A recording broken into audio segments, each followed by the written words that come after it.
Okay. All right. So this is our community coaching call for the month of I'll May. let down my hair. Let your hair down, Miriam. I'll let my hair down. And, continuing our monthly tradition, which began as a webinar, which we've now decided to dedicate the time to being coaching sessions for $20 and above subscribers on Patreon, to people supporting Daily Laughers and Think Less, Laugh More. One is becoming the other. It's one thing. So Miriam Gassman has joined the call and looks like being the only one today. So we're going to have a short coaching session, maybe about 20, 25 minutes. And what would be awesome for you today, Miriam? Like, if we got to the end of the call and you were like, wow, you know, I really have a new take on this. It's so much more clear to me, you know, what is happening or what I want to do next, or anything that would really impact you. What would that be today? Okay. Well, I was thinking about this, and well, I don't know that it's necessarily very interesting for viewers because it's something I asked you about before, but it's time for you. Don't worry about anybody else. All right. But frankly, what I would love to talk a little bit more about when the how to step outside of my need for external validation and laughter clubs so that I can run it knowing that I'm doing a good job, knowing that I'm providing what is the right kind of environment to provide, but that, you know, not everybody's necessarily going to like it, and that's okay. So it seems to you like some people get more out of a laughter session than others. Some people like it more than others. Right. And the response of others looks to you like validation when it's a more favorable response. Right. Experience. But what is it that it seems to be when people respond in a way that is not what you're imagining to be the source of validation? What is coming from the other kind of response? Okay. Well, at the end of my session, I ask if anybody would like to share anything about their experience. Yeah. And sometimes, you know, there's a few different people who like to, you know, say, oh yeah, they got this wonderful positive experience or this or that. And that always, you know, feels really good, feeds my ego, right? And, but that's not why I should be asking the question. I think that is more of why I am asking the question, so I can get a sense of what people got out of it. But so the problem then comes when I ask and, well, maybe only one person wants to share, or maybe no one wants to share. And I need to be in a place where that's okay, and that I'm not taking it as a reflection on myself, but I don't know how to do that. Okay, got it. And I want you to know, I always ask that question too. And I also get a range of participation, meaning some people respond, some people don't. Sometimes several people want to talk, sometimes nobody does. So just to maybe normalize your experience. Okay. Oh, thank you. Even that's good to know. Yeah, because it's not about you. Right. Yeah. You said you need to know what people experience. And there's two things that are coming to my mind. How would you know if that's not true? Is one thing that comes to mind. You say you need to know. Mm-hmm. How would you know if that's not true? Okay, I'm confused already with your wording. So you say you need to know. Right. Maybe that's true and you really do need to know. Mm-hmm. Maybe that's not true and you don't really need to know. How would you know? How would I know if I need to know? Or if you don't need to know? Or if I don't need to know? I don't know.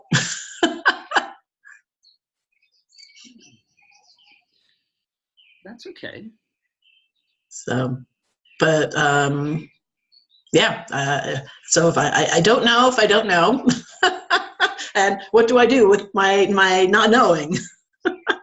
Can it be okay To to not know. to not know? Can it be okay to be kind of holding on to a false belief Mm-hmm. because you mistakenly, misunderstand that it's false? Mm-hmm. I guess so. The conversation is kind of it's swirling around kind of in an ambiguity, and I'm not quite sure how to focus on how to where even my answer fits into any of it. That's okay. When we find ourselves in that sort of place of uncertainty and maybe confusion, what I've seen over and over and over again, and it's been pointed out to me in classes about coaching that I've taken, is that sort of loosening of the grip on what we think is true or real Mm-hmm. is typically prelude to allowing something new to come in, seeing things in a different way. Mm-hmm. Mm-hmm. When we see things in a different way, I mean, I'll just ask you, what's your experience been like, and has it been consistently like this, when you've had insights and just before them, when you've kind of opened yourself to seeing things in a new and different way? Is this confusion common? Is this confusion okay for you? Um, let's see. I'm going to see if I can answer the part of that conversation that I followed and understood. That as far as how I feel when I have insights and I'm trying something new, it feels very empowering. And as far as that goes, one of the things that I have been trying that is new, and I think I put this up as a post, as a follow-up to, I think, the last mini class that you had about how I've started using these "in this moment, I am" statements, and those have really helped a lot. So that's been great. But I think, honestly, in this particular case, the thing that has helped most was the normalizing. And just knowing that, okay, you know what? Now I know it's not a question of my ego anymore, because I know that others, you, I, and probably then everybody else out there, because it's a strange effect running laughter clubs kind of in a bubble where I don't know what other laughter club leaders have experienced. And so it's good to know that my experience is similar to others, and that then allows me to subtract out my ego, because I know that the effect that I'm having is similar to everybody else's. So I don't think that really answered your question to me, but Okay. but the conversation we've had has been very helpful. So thank you. Yeah, that's what I'm suggesting, is that when we let go of that really tight grip on what we think we know and what we tell ourselves we believe is true, we hold it a little bit more loosely, and we open ourselves to the possibility, like maybe it's not true. Maybe it's just a thought. One of those I don't have to believe. Yeah, right. Then it becomes possible for new ideas to come in, and that's what I'm hearing you share. Okay, all right, okay.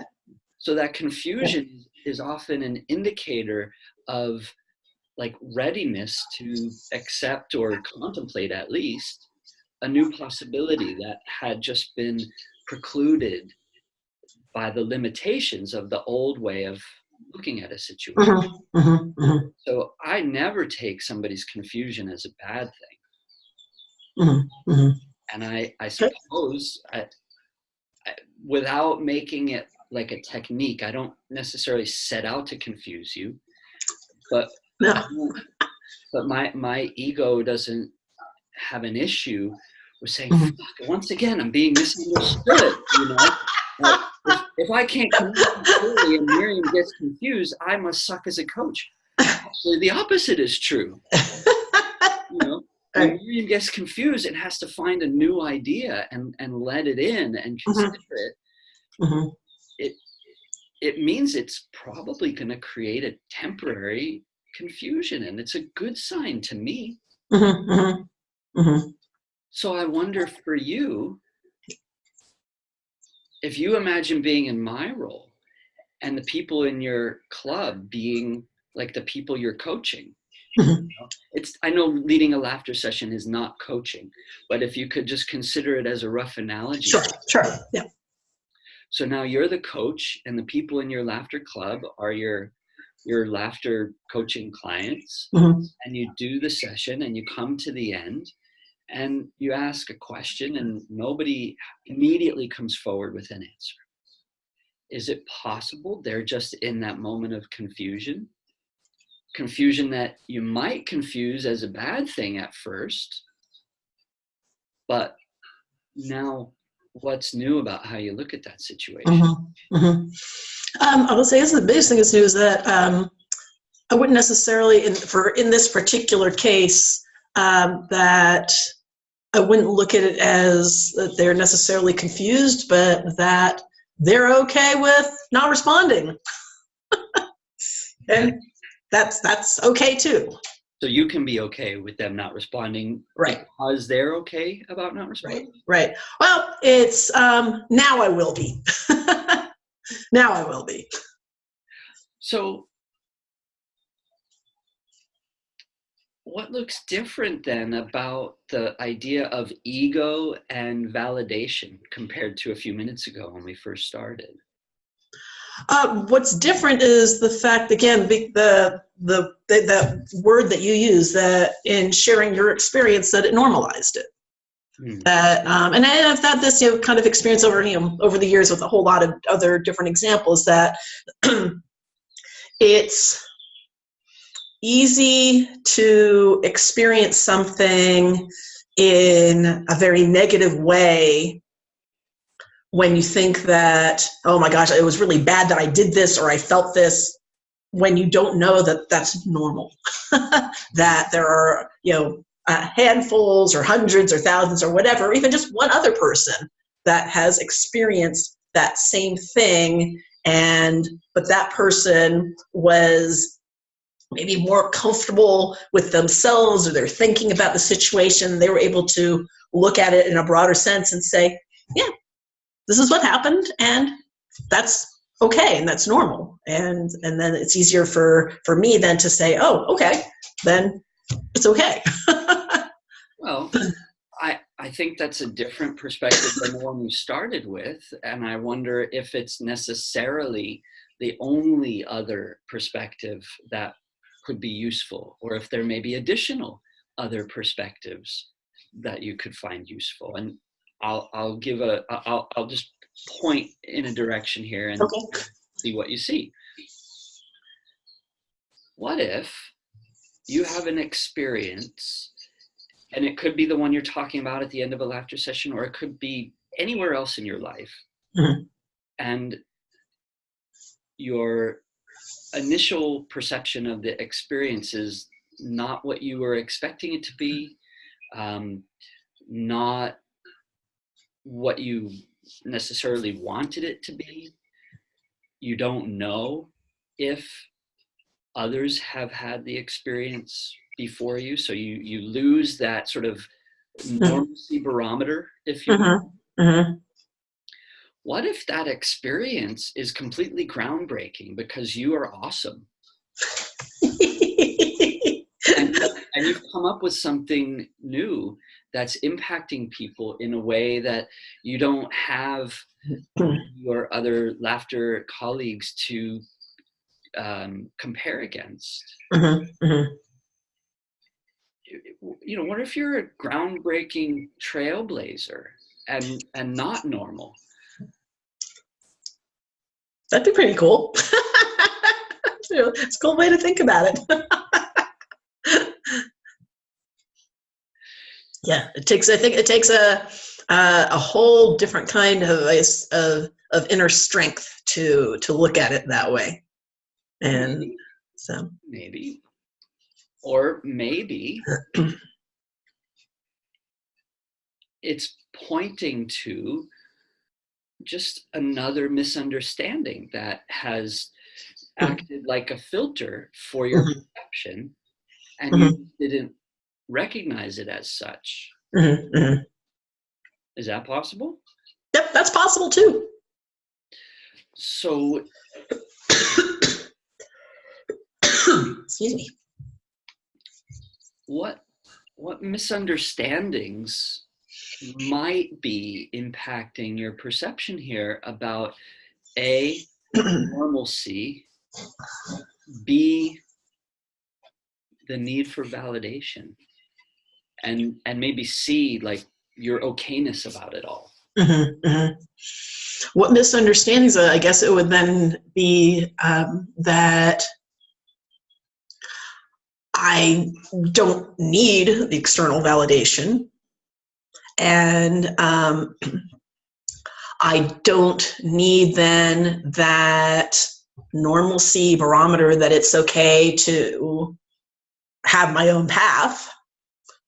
And but what was the third one? I forgot. Just being okay about it all. And that right. So then that misunderstanding then would be that it's okay just to be where I am and to ask the questions and to accept what comes back and just be okay with that. Yeah, none of it has anything to do with whether you are actually okay, Mhm. right? I mean, do you experience any drop in your okayness if you ask a question and people don't have an answer? Or do you, I mean, what do you know about your inherent okayness? That's true. My inherent, it's, I guess I could look at that then as it's the, that was it, John, I want to get the wording right because I have it in my head, but about how it's the thoughts are inevitable, believing them is optional. That phrase about how when I feel this way, that it is just a feeling, and that I can choose to not feel it and know that it is just something that's passing. Well, it is passing, but it's a reflection of the thought that's passing. Right, The feelings right, are giving you feedback about the thinking. right. And it's not a misunderstanding about the feeling. You know, you are having true feelings that can Mm-hmm. be based on false thoughts. Mm-hmm. Mm-hmm. And so, yep. And so I can understand that I am having a misunderstanding. Going That's round it. and round with these words. I can Yeah, understand that I'm having a misunderstanding about the feelings that I am having about incorrect beliefs. that's it. That, That's totally it. That's yeah. what happens to all of us. Mm-hmm. You know, we feel our thinking in the moment, and we don't immediately, well, sometimes we don't immediately discern whether the source of the feelings, the source of the feelings, Mm-hmm. um, you know, is real. You know, if, but here's the thing, you do know, like this is where a moment of confusion comes up too, where you can again call upon what we've explored here today and realize that confusion has appeared. Why? Or as what? As a sign of what? As a Mm-hmm. precursor to viewing things in a different way, right? What you're describing to me sounds like that see it, don't see it moment of confusion where you're not seeing that the feelings you're having are telling you about something other than you're thinking in that moment. Mm-hmm. When you have that misunderstanding, which you inevitably will, which I do, which everybody does, that's normal. That's part of being human. So we have the misunderstanding without realizing it. Then we realize it and it goes away. Mm-hmm. We understand that we've been having a misunderstanding, Mm-hmm. which is what you said, which is really common. It's normal. It's to be expected.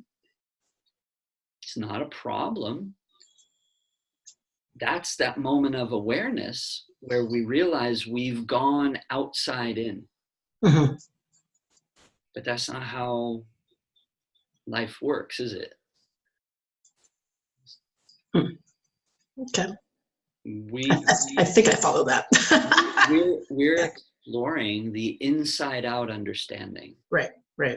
And that reveals to us time and time again, without exception, that we are feeling our thinking in real time. Mm-hmm. Mm-hmm. Sometimes we don't see that, and then we do. Right. When we don't see it, we're getting tricked by this outside in illusion, and there's nothing to do about it. This is where the autocorrect occurs. Mm-hmm. Mm-hmm. Then we're understanding that, oh, I was just having a misunderstanding a moment ago. And that's where everything, without having to do anything, the autocorrect occurs. We discover our inherent okayness. Mm-hmm. We're reminded of our inherent okayness. We might drop out of a lot of thinking, right? So the thinking subtracts all on its own. Mm-hmm. We might become even more aware of the impact of our laughter. In your example, it might appear funny to us. It often appears funny to me when I catch myself having one of those misunderstandings. Mm-hmm. But I don't have to laugh as a technique to get rid of the misunderstanding. It's just part of, I think, what my body and my mind have experienced so many times that it's now just common. Mm-hmm. Mm-hmm. But you may experience it in a different way, and that's okay too. Yeah. What are you hearing? What are you taking from this? So, just the ideas that I certainly have heard you express before, and there's some of it is I hear it, and I think that I'm still working to synthesize it and know how to make everyday use of it, but that that basically so in the example then of my laughter club and what I'm doing with that how I am when I go in, wondering, am I going to do okay? Is everybody going to have a good time? That I can step back from that and say, you know what? I know that I know what to do, and okay, I'm having a misunderstanding now in terms of my confidence, and that I've done this enough times already that I know what to do, and that at the end of it, that when I ask people, if they have any thoughts to share, that when people, when not enough or none at all respond, that my internal response to that is a misunderstanding as well, and I can remind myself of that at that time also, and know that my inherent okayness is still okay. Yeah, good. Yeah. So I know that you got to go. Yeah. there is one last thought I wanted to leave you with, and that is to maybe reflect on the way you're asking that question at the end. Mm. Does anybody have anything they want to share? Maybe there's a different way of asking or a different question to ask that might increase your response rate. Mm-hmm. Mm-hmm. Maybe there's lots of other ways that you could ask it or other questions you could ask. And Mm-hmm. I'll look for you to share some possibilities, over the next couple of days. Let me know if some new possible questions or formulations of your current question occur to you. Well, actually, it's something just did, though. So yeah, I appreciate you mentioning that, because it reminds me of something that I learned from reading Dale Carnegie's, How to Win Friends and Influence People, about how, in the, I think it was through that book, but anyway, in the process of, trying to have conversations with people, stay away from questions that are yes or no answers. Because that can be a real dead-end conversation. And so if I at the end, ask questions in such a way that allows people to share rather than say yes or no, then that could potentially invite people in such a way that there's more that they would like to say about their experience. Yeah. Sometimes in the wording of a question, we guide people either towards a particular answer or a range of answers instead of the yes or no. And if we want to call things to people's attention, that can shape the wording of a question. Who here found their mind got really quiet during the laughter session? Yeah. That's a yes or no thing. That's true. But it's much more specific for people to then say, "Oh, wow." Yeah. Oh, yeah. And it brings their attention to that. Yeah. I see. Okay. Yeah. Thank you. It's a little bit of a loaded question. It's still in yes or no format, but you're going to get more response. And even if it's a no, even if nobody says yes to that, you can then still ask another question that calls to attention something else that you would like people to notice. Reflect in that direction and see what new questions come up that may be useful at future sessions, and try them out. Yeah, I sure will. Thank you. Thank you very much. Appreciate it. Yeah, you're welcome. So I guess that's it for our monthly community coaching call for May, and grateful for this time with you, Miriam. Thank you very much. I'm grateful for your time as always, Dave. Yeah. So thanks to everybody watching the replay. Let me know if there's something that you would like coaching around with laughter and this inside out understanding. And we'll see you in the Think Less, Laugh More group. Great. For now.